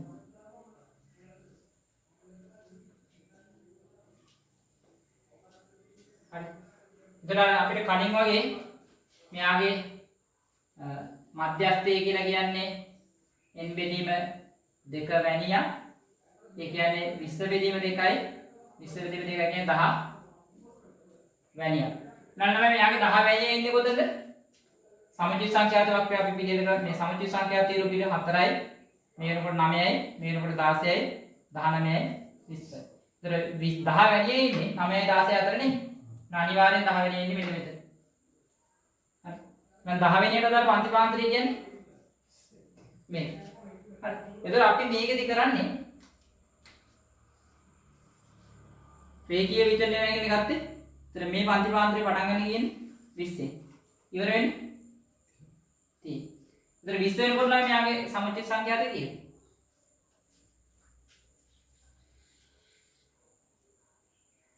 20 වෙනකොට කියන්නේ කීයක් කියද? මෙයාගේ 9යිනේ. 20 වෙනකොට 9යි. ඊළඟට මෙතන එනකොට 30 වෙද්දි කීයක් තියෙනවද? 16ක් තියෙනවා. හරිද? දැන් මට ඕනේ 10 වෙනිය හොයාගන්නේ. දැන් 10 වෙනිය ඉන්නේ මේ වගේ තැනක කියලා ගමු. හරි. මට ඕනේ ME කියන්නේ 10 වෙනිය. 10 වෙනිය ගන්න ගියාම මට මෙන්න මෙතන අගේ ඉන්න ළමයි ඕනේ. මෙන්න මේකනේ ME කියන්නේ. හරි. ඕකනේ මධ්‍යස්ථය කියන්නේ. ඒතර මේකට මම නිර්මාණයක් කරනවා. මම මේව ගන්නවා. මේක ඇල්ෆා කියලා ගන්නවා. දැන් මම ලියන්න පුළුවන් ළමයි tan ඇල්ෆා. tan alpha ක්‍රම දෙකකට ලියුවේ. එකක් ලියුවේ ඇයි? මේ පොඩි ත්‍රිකෝණේ මේ දිග බෙදීම මේ දිග. ඒතර මේ දිග බෙදීම මේ දිග කියන්නේ මෙතනින් ගන්න පුළුවන් මට මේ දිග කියන්නේ 10 ඍණ 9යි. 10 ඍණ 9 බෙදීම මේ දිග කියලා. කියන්නේ මෙතන ME කියලාගෙන. ඒතර ME ගෙන් 20 අඩු කරලා හරිනේ. හරි. ආපහු tan alpha කියන එක ගත්ත හැකි ලොකු එක්කෙනා. ලොකු එක්කෙනා ගත්තොත් tan alpha කියන්නේ මෙන්න මේ දිග. මේ දිග කියන්නේ 16 9ක් අඩු කරන්න 16 ඍණ 9 බෙදීම 30 ඍණ 20 30 ඍණ 20 කියන්නේ 10යි 30 ඍණ 20 කියන්නේ 10යි. දැන් මට මේ දෙක සමාන කරමු. මේ දෙක සමාන කළොත් මට එනවා ME ඍණ 20 වතාවක් 10 වතාවක් 10 ඍණ 9 බෙදීම 16 9 කරනවා කීයද? 16 9 කරනවා 7. හරි. හරි. එහෙනම් මෙතනින් ME කියන එක ගත්තා කිය ME කියලා කියන්නේ 20 ධන 10 බෙදීම 10 ඍණ 9 වතාවක් 10 බෙදීම 7. හරි. එතන මේක සුළු කරමු 20 ධන එක වතාවක් 10 බෙදීම 7. එතන ඔයගොල්ලන් මෙතනින් උත්තරේ ගත්තයි. මෙතනින් උත්තරේ ගත්තොත් කීයද ME කියන්නේ? ME කියන්නේ කීයද එන්නේ? 20 10 බෙදීම 7 කියන්නේ 1යි 30ට හදේව 4ක් විතර තියෙන 1.4 කියන්නේ 21.4ක් විතර එන්නේ 21.4ක් එන්නේ. හරි. දැන් මම මේ විදිහට කියන්න හේතුව තමයි මේ ස්ට්‍රක්චර් එක තමයි සූත්‍රය ගොඩනගා ගන්න. හරි. දැන් මෙයාගේ සූත්‍රය ගත්තොත් මෙන්න මේකෙන්. හරි. මෙන්න මේකෙන් මම සූත්‍රයක් ලියනවා. ME තමයි මම ඔය 20 කියන්නේ කවුද? 20 කියන්නේ මෙයා මම යාර නමක් දෙනවා L1 කියලා. හරි. 20 කියන කෙනා නමක් දෙනවා L1 කියලා. ඊළඟට 10 කියන්නේ කවුද? 10 කියන්නේ n බෙදීම දෙකනේ. 10 කියන්නේ n බෙදීම දෙකනේ. මුළු දත්ත ගන්න දෙකෙන් බෙදුවාමනේ 10 ආවේ. ඊළඟට 9 කියන්නේ කවුද? 9 කියන්නේ මෙන්න මේකනේ. අපි ඒකට සංකේතයක් දෙනවා සිග්මා f1 කියලා. සිග්මා f1 කියලා සංකේතයක් දෙනවා. හරි. ඔය 10 කියන්නේ කවුද? 10 කියන්නේ පන්තිපාන්තරේ තරම. ඒකට අපි සංකේත දෙනවා c කියලා. ඊළඟට මේ 7 කියන්නේ කවුද? 7 කියන්නේ මධ්‍යස්ථ පන්තියේ සංඛ්‍යාතය. මධ්‍යස්ථ පන්තියේ සංඛ්‍යාතයට අපි නමක් දෙනවා fm කියලා. හරිද? එහෙනම් මෙන්න මේක තමයි අපි මධ්‍යස්ථයේ හොයන්න පාවිච්චි කරන සූත්‍රය. හරිද? මේවා අපි එක එකක් අට දක්වමු. ME කියන්නේ මොකද්ද? මධ්‍යස්ථයේ L1 කියන්නේ මොකද්ද? L1 කියලා කියන්නේ මේකනේ මධ්‍යස්ථ පන්තියේ පහළ මානය. ඊළඟට n කියන්නේ මොකද්ද? මුළු සංඛ්‍යාවයි. ඊළඟට සිග්මා f1 කියන්නේ සිග්මා f1 කියලා කියන්නේ මධ්‍යස්ථ පන්තියේ මධ්‍යස්ථ පන්තියේ පහළ පන්තියට අදාළ සමුච්චිත සංඛ්‍යාවයි. හරි. ඊළඟට ආපහු තියෙන අපිට c කියන්නේ මොකද්ද? පන්ති තරම. පන්ති පාන්තරයේ තරම. fm කියලා කියන්නේ මධ්‍යස්ථ පන්තියේ සංඛ්‍යාවයි. හරි. දාගමු. ඊට මේ වගුව ආපහු දාගන්නේ නැහැ. මේ වගුව දාගත්තා. ඊළඟට මේක මෙහෙම ලියාගෙන මෙතන ගියා. මේකත් ඊට පස්සේ මේක වෙනම අරගෙන මේ සූත්‍රයේ ප්‍රාසන්න වේද මේ සූත්‍රය ගොනා ගන්න පුළුවන් කියන එක මෙතනින් පෙන්නනවා. පෙන්නලා සූත්‍රය කොටු කරලා අපි සූත්‍රයට මේ අපි හඳුන්වන පද මොනවද කියලා කියන්නේ.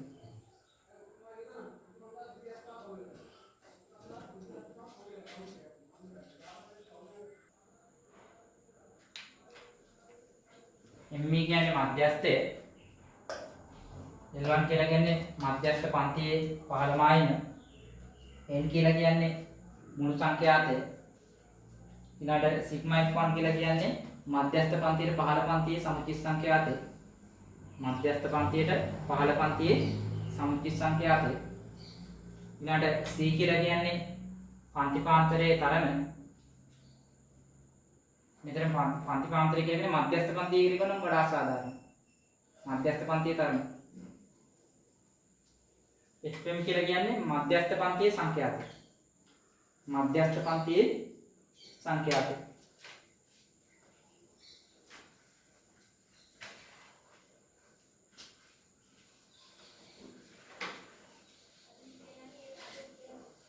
ඊළඟ මම ගණන් දෙකක් දාන්නම් මට මේ දෙක කරලා දෙන්න මේ මධ්‍යස්ථය වල දෙන්න.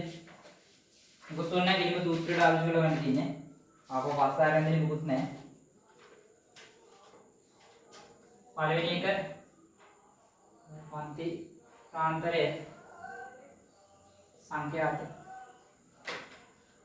අපි දින 100 මේක අපි කලින් දුන්නා 156 160යි 161 160 පහ 166 170 171 175 176 180 181 185 සංඛ්‍යාතයේ 3 5 6 10 5 1 දෙවෙනි එක අන්ති ප්‍රාන්තරයේ සංඛ්‍යාතය 300 309 310 319 320 329 330 339 340 349 350 359 360 369 370 379 සංඛ්‍යාතය වෙන්නේ 11 20 28 40 20 28 40 50 27 18 50 27 18 හරි මෙන්න මේ ගණන් දෙක කරලා දෙන්න.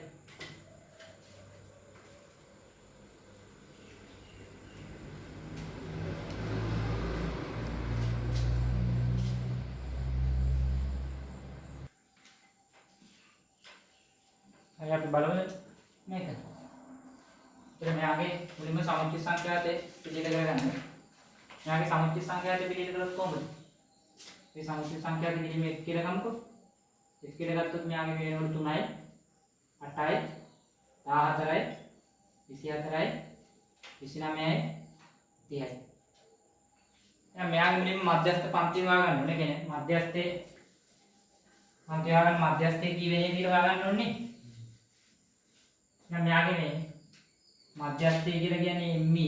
ME කියන්නේ M බෙදීම 2 වැනියා. N කියලා කියන්නේ 30යි. 30 බෙදීම 2 ඒ කියන්නේ 15යි. 15 වැනියානේ. ඒතර 15 වැනියා ඉන්නේ කොහෙද? 14යි 24යි අතර නේ. මෙන්න මෙතනනේ. මෙන්න මේ පන්ති පාන්තරය තුලනේ. ඒතර මේක තමයි මධ්‍යස්ථ පන්ති. එහෙනම් දැන් බලන්නකො අපේ ME කියලා කියන්නේ ME මට එකපාර ගන්න පුළුවන් සූත්‍රය මොකද්ද? L1 ධන N බෙදීම දේවතාවක් ධන sigma F1 C බෙදීම Fn L1 කියන්නේ කීයද? 15 මායිම මෙයාගේ තමයි 15 මායිම ගන්නකොට 15 මායිමයි සීමාව නෙවෙයි. ඒතර මෙයාගේ ප්‍රශ්න මොකද්ද? 170න් ඉවරලා 171කින් පටන් ගන්න. ඒතර මේ තියෙන සීමාව. නම් මායිමකට සකස් කරන්න ඕන. මෙයාගේ මේ 170 71 කියන්නේ එකක වෙනසක් නේ තියෙන්නේ.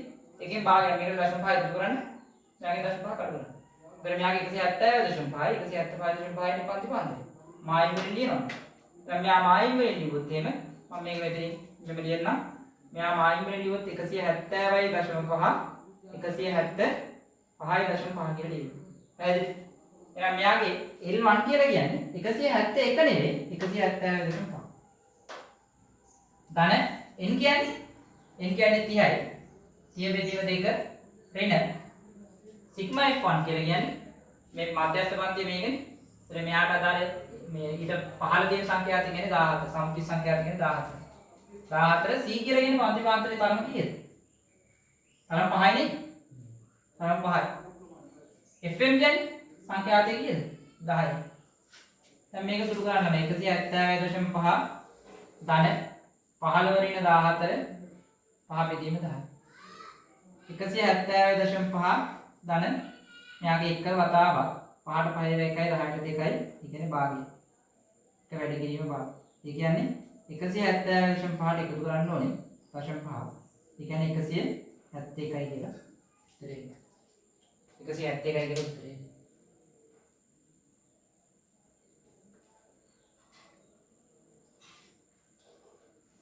ඊළඟ ගානෙත් සමච්ච සංඛ්‍යාතය සම්පූර්ණ කරන්න කැපිටල් F.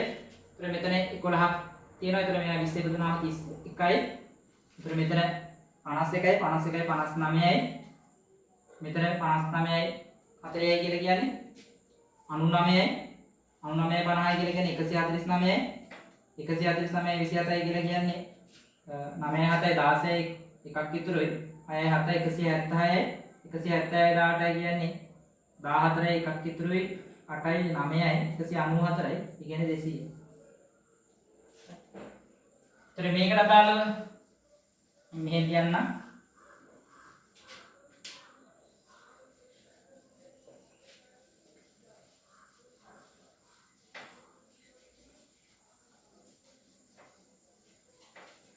දෙවෙනි එකේ උත්තරේ මෙහෙ ලියන්න.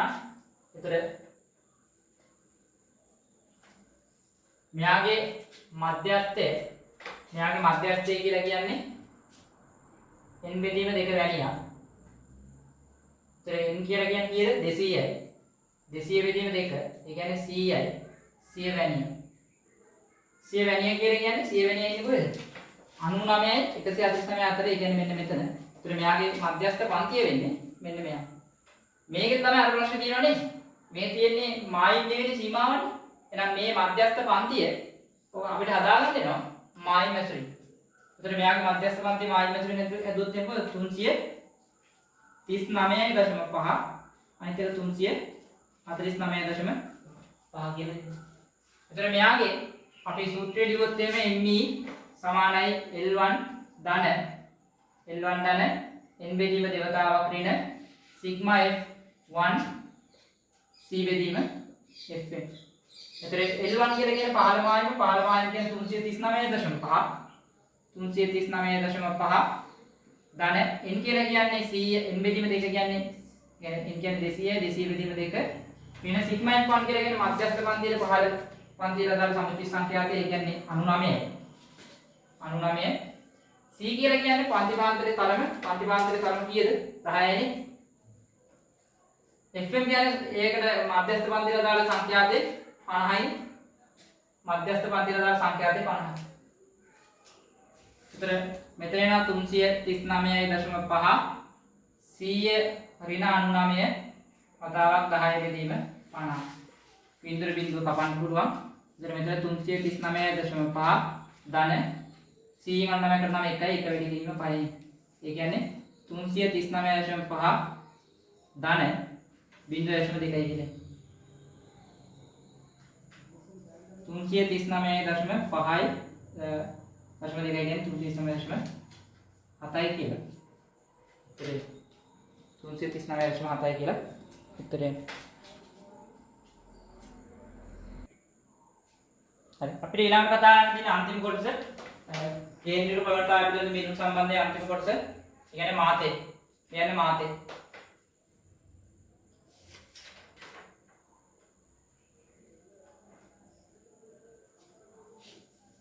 අපි මාතයත් අවස්ථා 3 සඳහාම ඉදිරිපත් කරනවා. කියන්නේ දත්ත වර්ග තුන සඳහාම ඉදිරිපත් කරනවා. මාතය කියන එකේ තේරුම මොකද්ද? මාතය කියලා කියන්නේ වැඩිම වාර ගන්න ඉදිරිය තියෙන தත්ත්වෙන්නේ. ඒතර වැඩිම වාර ගන්න ඉදිරිය තියෙන தත්ත්වය අපි හොයාගන්න ඕනේ. අර දත්ත වර්ග තුනට අදාළව. එහෙනම් කියන්නේ පළවෙනි එක අසමූහික දත්ත සඳහා මාතය. අසමූහික දත්ත සඳහා මාතය.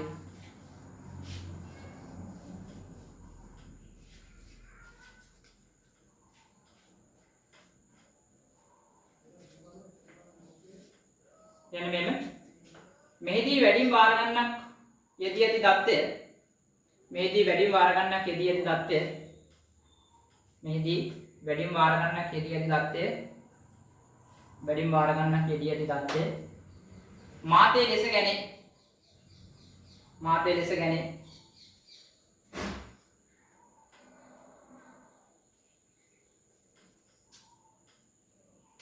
උදාහරණ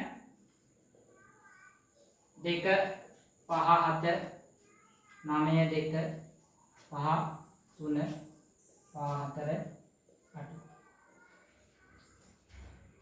එතන මේකේ මාතය කියලා කියන්නේ වැඩිම වාර ගණනක් යෙදී ඇති தත්ත්වය. වැඩිම වාර ගණනක් යෙදී ඇති தත්ත්වය. මෙයාගේ වැඩිම වාර ගණනක් යෙදී ඇති தත්ත්වය මොකද්ද? පහනේ පහන තුන් පාරක් තියෙන නම් යාගේ මාතේ කීයද? පහයි. දාගන්න. අපි මේවා සම්බන්ධයෙන් පොඩි කාලේ ඉගෙන ගත්තා. ඊළඟට අපිට කතා කරන්න තියෙන්නේ අසමූහික මේ අසමූහික ඊළඟ අසමූහිත දත්ත සඳහා කතා කරන්න ඕනේ මාතේ.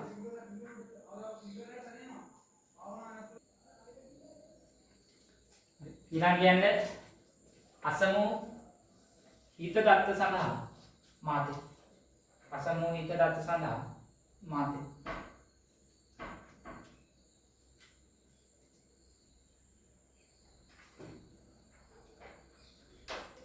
මෙහිදී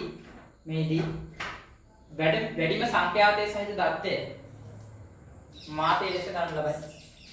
මෙහිදී වැඩිම සංඛ්‍යාතයේ සහිත දත්තය මාතේ ලෙස ගන්න ලබයි.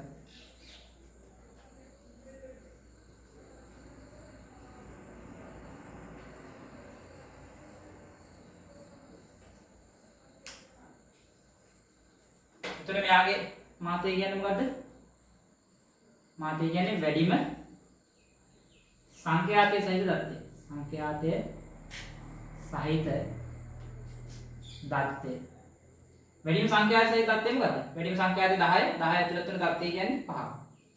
එහෙනම් මෙයාගේ මාතේ 5යි. මෙයාගේ මාතේ 5යි.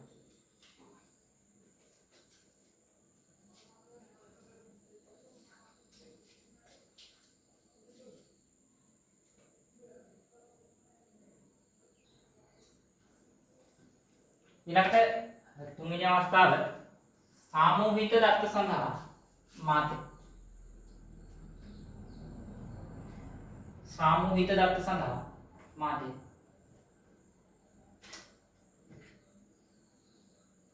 මේකේත් අපි කලින් කතා කරලා තියෙන්නේ මේ සාමූහික දත්ත සඳහා මාත පන්තියක් කතා කරලා. ඒතර හැබැයි අපි මෙතන ඉගෙන ගන්නවා සාමූහික දත්ත සඳහා මාතයක් කොහොමද ඉදිරිපත් කරන්නේ කියන කාරණාව ගැන. කියන්නේ මේම මීට 15 ශ්‍රේණිවලදී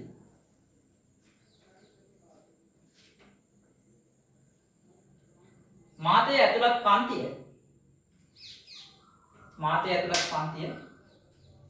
මාත පන්තිය ලෙස අධ්‍යයනය කර ඇත.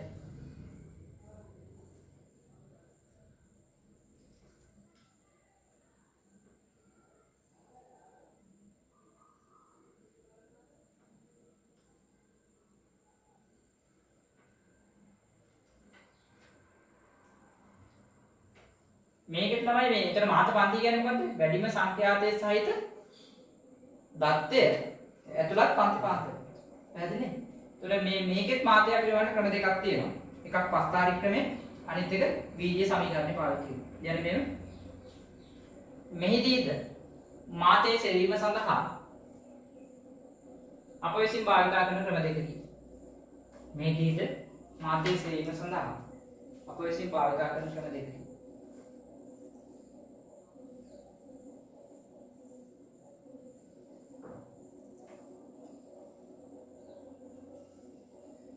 එක පස්තාරික ක්‍රමය, දෙක ද්විජීය සමීකරණය භාවිත.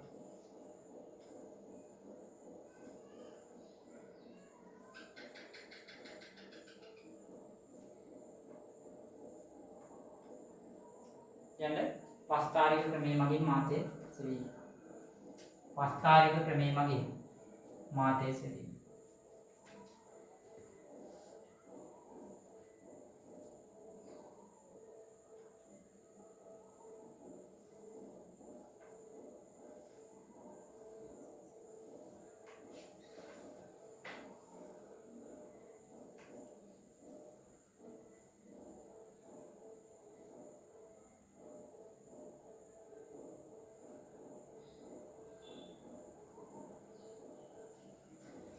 යන්නකො මේ සඳහා ජාල රේඛය නිර්මාණය කළ යුතුයි.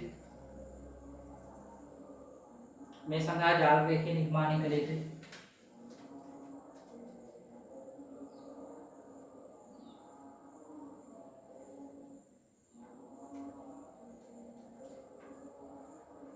පන්තිපාන්තරවල තරම අසමාන වන විට පන්තිපාන්තරවල තරම අසමාන වන විට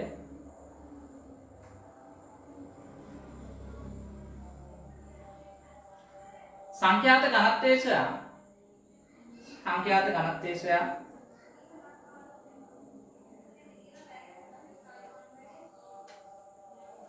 ජාල රේඛය නිර්මාණය කර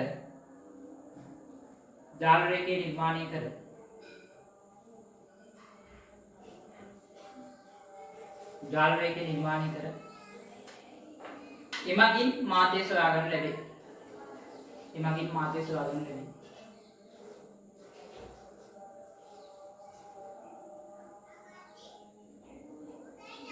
හරි.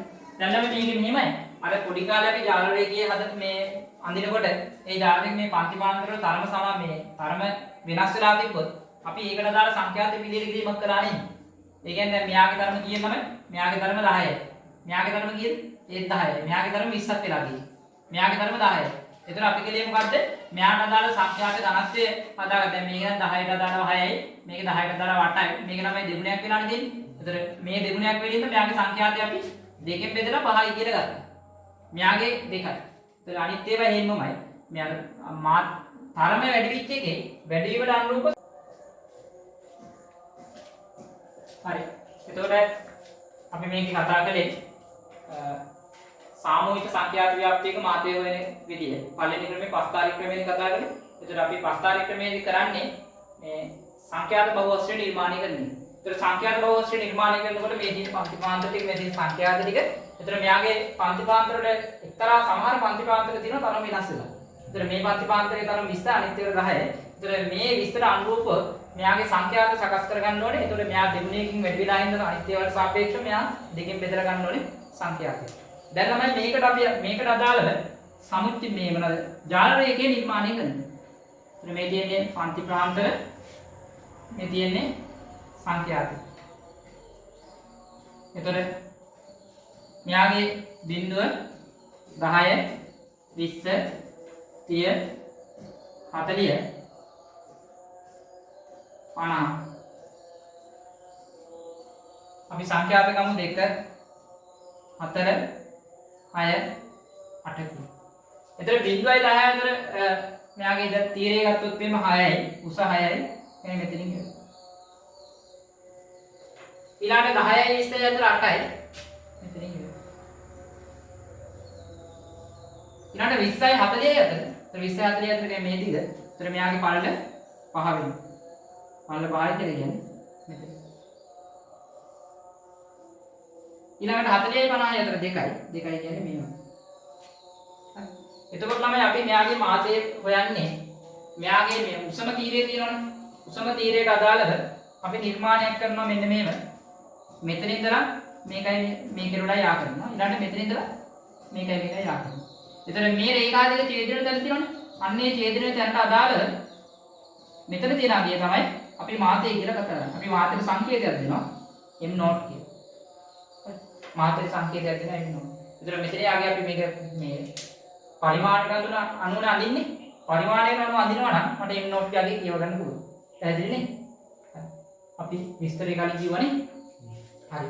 එහෙනම් ළමයි මේක දාගෙන මේකේ ජාලරයක ඇදලා මේ නිර්මාණය කළා මෙන්න මෙතනින් මාතේ ලැබෙනවා කියන එක.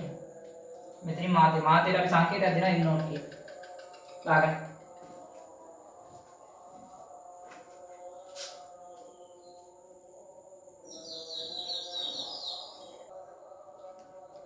අපි ඊළඟට කතා කරන්නේ මෙයාගේ වස්තාරික ක්‍රමයේ මේ කතා කරේ ඊළඟ කතා කරන වීජීය ක්‍රමය. කියන්නේ මේව වීජීය ක්‍රමයේ මාතේ සෙවීම. වීජීය ක්‍රමයේ මාතේ සෙවීම.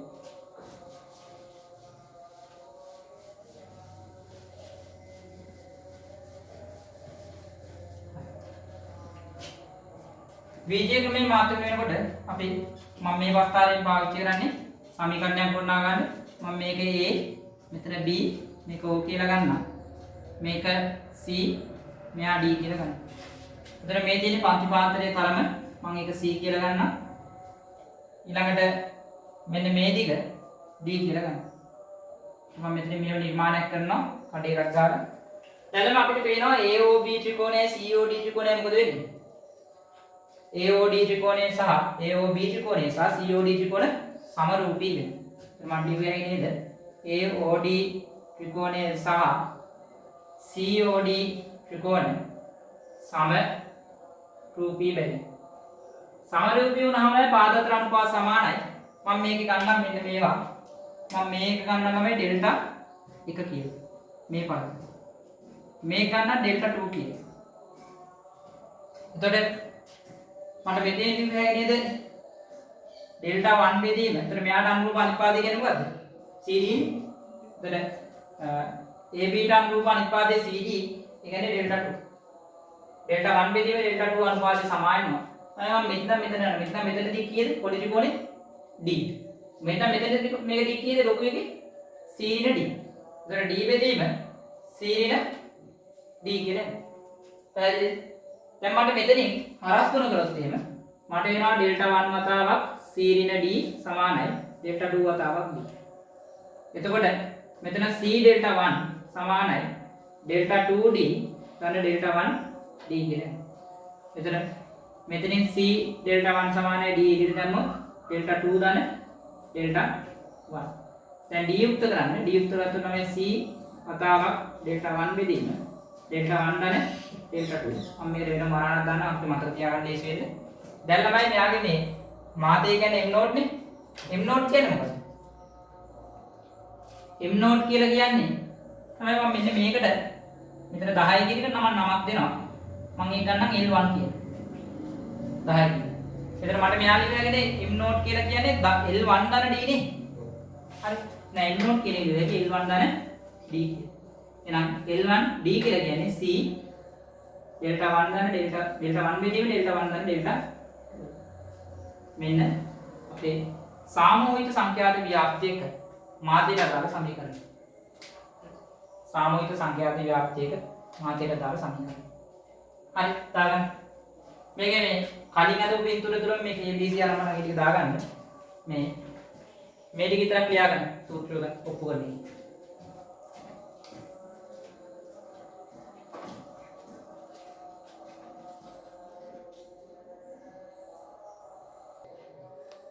හරි. මේ සමීකරණය ළමයි පද ටික හඳුන්වන්න ඕනේ. ලියන්න යටින් m not කියන්නේ මොකද්ද? මාතේ. m not කියන්නේ මාතේ. ඊළඟ C කියලා කියන්නේ පන්ති පාන්තරයේ තරම. පන්ති පාන්තරයේ තරම. උතර පන්ති පාන්තරයේ තරම කියන්නේ මාත පන්තිය. මේ මාත පන්තිය විතර සලකන යාගේ තරම තමයි ගන්න. ඊළඟ L1 කියලා කියන්නේ මාත පන්තියේ පහළ මායිම.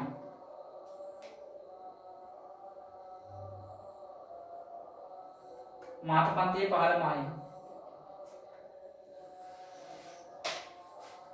ඊළඟට ඩෙල්ටා 1. ඩෙල්ටා 1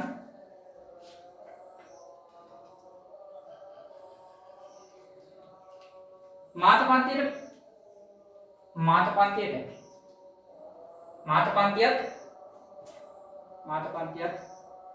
ඊට පහළ පන්තියක් අතර සංඛ්‍යාත වෙනස. ඊට පහළ පන්තියක් අතර සංඛ්‍යාත වෙනස. ඩෙල්ටා 1 කියන්නේ මාත පන්තියේ සංඛ්‍යාතයයි ඊට පහළ පන්ති පාන්තරයේ සංඛ්‍යාතය අතර වෙනස. ඩෙල්ටා 2 කියලා කියන්නේ මාත පන්තියේ සංඛ්‍යාතය ඊට ඉහළ පන්තියේ සංඛ්‍යාතයත් අතර වෙනස. මාත පන්තියේ ඊට ඉහළ පන්තියේ සංඛ්‍යාත අතර වෙනස.